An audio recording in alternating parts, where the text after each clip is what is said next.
All right, welcome back to Happy Hour with Heather and Guest. This is episode number 57. As always, I'm that other dude, Andrew, and I'm joined by Heather. Hello. And today, it was Heather's turn in the rotation. Uh, she suggested the bands Puresonic Outcasts, Suem, and Purple Kong. So I think I went through Puresonic. I wasn't as familiar with Puresonic Outcasts' entire catalog, and then I went on Bandcamp and saw that they have a pretty prolific catalog. So I only picked two singles and then songs off two of their albums, which I believe are um, Reflections on the Present Condition and it's not just Endless. I just have the word endless written down, but I think it's longer. Um, and endless contemplation. Right, there we go. Endless Yeah. contemplation. That's why Heather is the best, because she can help me on the fly fix my mistakes. So anything you want to say before we start on the PSO? No, let's jump right in. All right, jumping right in with Puresonic Outcasts. The first single was called Demonized Masses.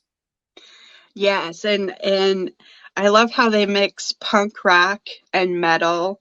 They all have different backgrounds in music, and on paper it doesn't seem like what they do is going to work, but it does work. And it's phenomenal.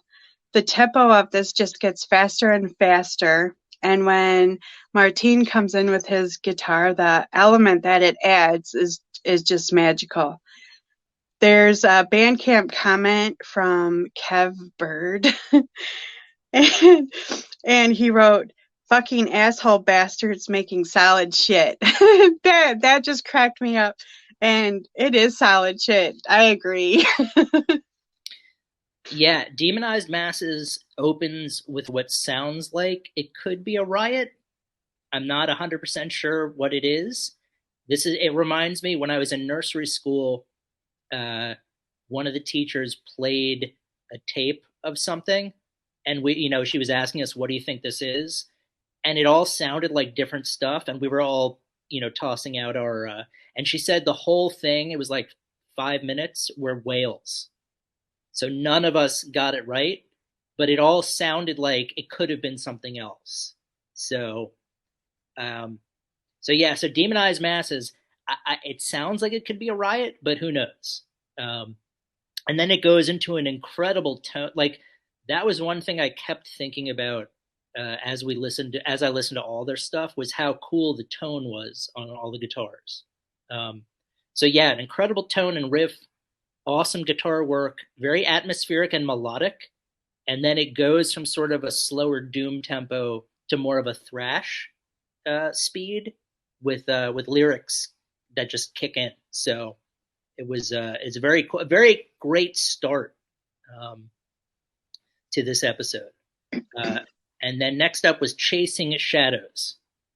Yeah, and this is a great instrumental song. It has a lot of atmosphere. There's some really cool distortion in the guitar. The song has a mystical vibe to it, and I like how the drums seem to keep everything grounded.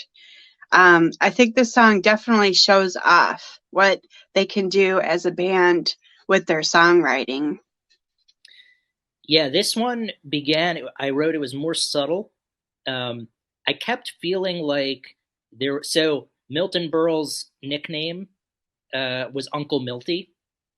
So I kept feeling like there were shades of Uncle Milty going on here, where like the song would build up and you'd think it was about to crest, and then it would go back and it would just it kept building and building and building. And every time you thought it was going to release, it just kept going back to building. And I would get shades of Milton Berle, you know, just pulling out enough just to win. Uh, and yeah, so that was really cool. I also liked that it was instrumental. Um, but yeah, that sort of repetition of just building upon itself was really interesting. And then we get to their not their first album, but the first album on our list, Reflections on the Present Condition. And the first track is Scars and Kiss. Yeah, it starts off right away with the distortion, and I love the rawness of the song. Heavy fuzz and heavy riffs. I can't really understand the words. When he sings, I can't really understand what he's saying, but I think that adds to the charm of the music. I want to make the trip. They're from Ireland, and I want to make the trip to Ireland and see these guys play like whatever the Irish equivalent of a dive bar is. I just want to go there and I want to see these guys play. Yeah, Scars and Kiss. Another killer melodic riff with a great tone. These guys are able to create a really cool tone. A lot of times when I bring up tone, it's because it's like, literally groundbreaking or causes vibrations, or it's really sludgy. But this was a melodic tone. And then there are cool tangents happening within the riff. Like there's a solid riff that then meanders a little bit. And I liked how they introduced some progressive time change elements. I'm trying to sound more sophisticated. But yeah, next up we have Sand Queen. Yeah, and this song reminds me of the live streams that they've done. And those live streams were so fun to watch. And I got a good sense of who they are, by watching their live streams. I got a good sense of who they are. I like that the songs are on the shorter side and fast. The energy is awesome. I just thought of good times and good vibes. That's the sense I got. Yeah, Sand Queen, I wrote, had a quicker tempo. The sound is fuzzed, distorted, and slow. I'm sorry, quicker tempo. And then as I was trying to figure out how to articulate the what else to say, I went on Bandcamp, and underneath their band name, it says sound is fuzzed and distorted, slow, sometimes fast, and always heavy and aggressive. And I was like, okay, that's a perfect description of this music. Fuzzed, distorted, slow, but sometimes fast, heavy and aggressive. Uh-huh. This one reminded me of like when Black Flag, the punk band, started becoming more diverse and embracing kind of doom. This one had a really anthemic quality during the chorus, like when he's just saying Sand Queen. I felt like I could see everyone in the crowd putting their fists up, just going, Sand Queen! And then we've got, next up is Slum Dwellers, the last track off this album. Yeah, I thought that the bass of the song with the bass and the guitar, I just thought that was so good. It's such an interesting combination. They have a really unique and beautiful thing going on. The drum fills and the vocals, and then when the second guitar comes in, it's just like the icing on the cake. Yeah, this one I said gives it a different feel with some guitar licks in the beginning, which was different from some of the previous tracks, but it's all within the same kind of framework. Like, it's the same band. There is you had touched upon this. There is a really raw quality to the vocals that I enjoyed, that I felt really went with this. A lot of times when you hear bands like this, the expectation is for sort of like a Rob Halford operatic vocal. But I felt like this is much more like raw, down in the dirt type, type vocals, which is not meant as a slight by any stretch. It reminds me of what Scott Weinrich said about the band Saint Vitus. He said it hits you like that because it comes from the gut. And I felt like this music comes from the gut. So the vocals go with that. And then we go to their next album, Endless Contemplation. and the first track is called Humanoid. Yeah, and I like how they mix up the tempo in a completely unique way. The tone on the guitar and the vocals, they just sound mean. I love how heavy this is. This isn't quite as raw as their previous album. It's a little more polished, but it's still got that attitude. And the guitars are phenomenal. Listening to this got me really excited to hear the rest of the album. Yeah, this for Endless Contemplation, it felt like in general they were moving more away from the punk sort of ethic and embracing more of the metal element to it. That's the impression I got. Especially with Humanoid, I said they're embracing more of a metal side with the opening, less of a punk feel. There's more complex drumming and a heavier delivery, which I think kind of sets the stage for where they're going with this album musically. And then next up, we have Mud Larker. Yeah, the tempo on this is slower. This is an instrumental song. I thought the melody was really nice. It starts out softly and it builds. The words that stuck in my head were slow, and that is the tempo. I like how it slows down even more. And then the second guitar comes in, and I really noticed the bass, especially towards the end. Yeah, this one opens with a melodic, almost acoustic opening into a really slow and deliberate guitar lick. Um, it retains the melancholic feeling throughout. You had mentioned, I think, something along those lines. Um, and I like that they're exploring more facets with these songs in general. Like they're taking them in some new, and nothing like, nothing off the map, but I like how they're kind of extending some of their previous things into further realms, so to speak. And then we've got the last song, Aural, Aural. Yes, and this song is also instrumental, and I like how it starts with some atmospheric and psychedelic elements, and then it picks up and it gets heavier. It's really fun to see how they've progressed with their music. Um, the the direction that they're going, you can kind of see the direction that they're going, and I just think that with them, because they have so much talent in this band, I just think the sky's the limit for them. And it just seems like they can do anything. Yeah, this one reminded me of Iron Maiden. Listening to some Iron Maiden, just in terms of the arrangements and the sound, and how melodic it is. That's what I kept thinking of. And I wrote, they've definitely evolved. Um, Yeah. the way they're constructing songs, the sound, how complex things are.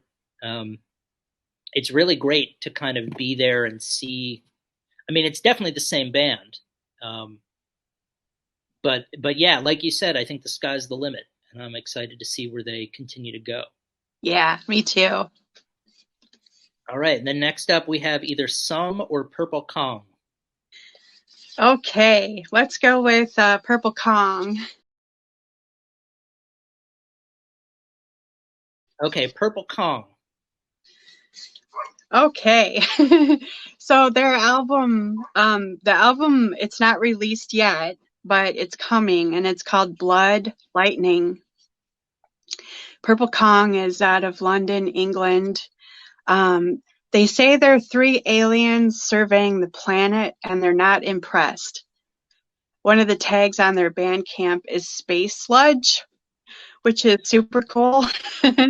I really like how they incorporate space and psychedelic elements into their music. We talked about their song Cocaine Pentagram in a previous episode. That song it's on their upcoming album.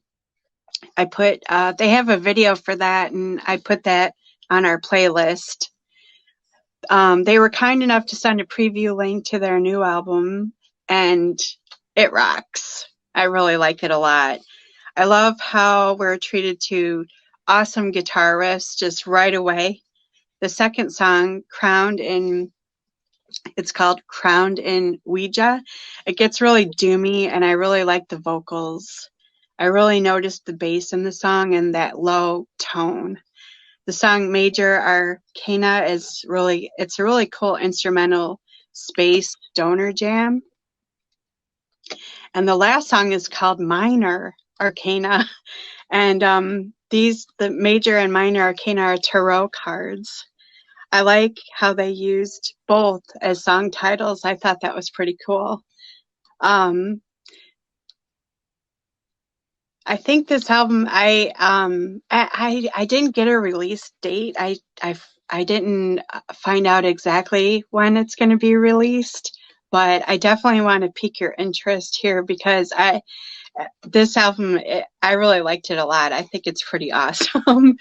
I'm confident if you're a fan of stoner doom music, I'm confident that you're really going to like this album. Yeah, I would agree with all of that. For Purple Kong, one thing I noticed on the hashtags that they have for the upcoming album, stoner, sludge, doom, psych, 70s, Hawkwind, occult. So if any of those sorts of things pique your interest, I'm always talking about how it's great to discover a contemporary band that I feel has taken the baton from previous generations that aren't making music anymore. So if you're a fan of Hawkwind or Blue Cheer or Sir Lord Baltimore or any of those sort of heavy 70s bands that dwell in that kind of stoner doom psych 70s occult uh, genre, then Purple Kong is someone who's making music. So you can keep the trajectory going well into the stratosphere by listening to. I mean, Cocaine Pentagram is on YouTube and it's on Bandcamp, so you can definitely check that out. And then this album will be out, and you can continue your journey. Yeah. So check out Purple Kong, and they've also Yeah. got a cooler name. Yeah. And Yeah. then last up, we have Snowbird by Suem, which is a single that is also out. Yeah, and I and I listened to their album Double Double, and they're from Montreal, Canada, and I love how double double is a coffee term in Canada. It's dark coffee with 2 sugars and 2 creams. And this album, they say they added fast punk inspired riffs, sugar, and groovy doom breakdowns, cream, to a dark blend of doom and bass. Mastered by John Golden, who worked with the Melvins, Sleep, and Weed Eater. So that's super cool in my book. This is an album that when you listen to it, I don't think you'll soon forget it. The vocal delivery, the groove of the bass, the subject matter, it's just completely badass. I'm not going to attempt any flowy descriptions. It's just badass. I became a huge fan of them when they did a live stream for Happy Hour with Heather and Guest. Honestly, it was one of my favorite live streams that we had. I want to continue to spread the good word about this band and how absolutely awesome they are. Yeah, I think I'm pretty. I don't know how many members. So at least one of the members of Some had been in a band called Lord Humongous, or was affiliated with the band Lord Humongous. And I discovered them in a YouTube spelunking thing and was immediately fascinated because of the Mad Max reference. And then they contacted me about Some, which was the new band that they were forming, which was just going to be a doom and bass trio. And since then, basically, we have, as you said, spread the good word. They've released a couple of different either singles, an album or two. This one is really cool. There's so much you can do with bass and drums, and I keep learning like new things from this band, like new ways in which you can use the bass and drums to fill so much. Um, this song has some really cool progressive time changes. It's in your face, and then it becomes like danceable. That's the only word I could think of. It was really difficult to articulate what I was hearing otherwise. But definitely worth checking them out. They've done, as Heather mentioned, some great live streams, or at least one live stream on the channel and YouTube for us. And I'm excited that they're continuing to make music. So be sure to check out Snowbird and the rest of their albums. Um, check out Purple Kong and Puresonic Outcasts. Yeah. Yeah, we're trying to put some lesser known bands, in the especially like in the United States, some lesser known bands, trying to put them in front of you and just kind of just articulate how awesome they are, and to definitely check them out, put them on your playlist, uh, you know. Yeah, definitely add these bands to your playlist. They've been endorsed by both myself and Heather. Um, and I think that's going to do it. Yeah. So we'll have episode 58 hopefully next week. And until then, check out these bands, check out the playlist that Heather has put together with all the music. And thank you for watching. Yeah, thank you.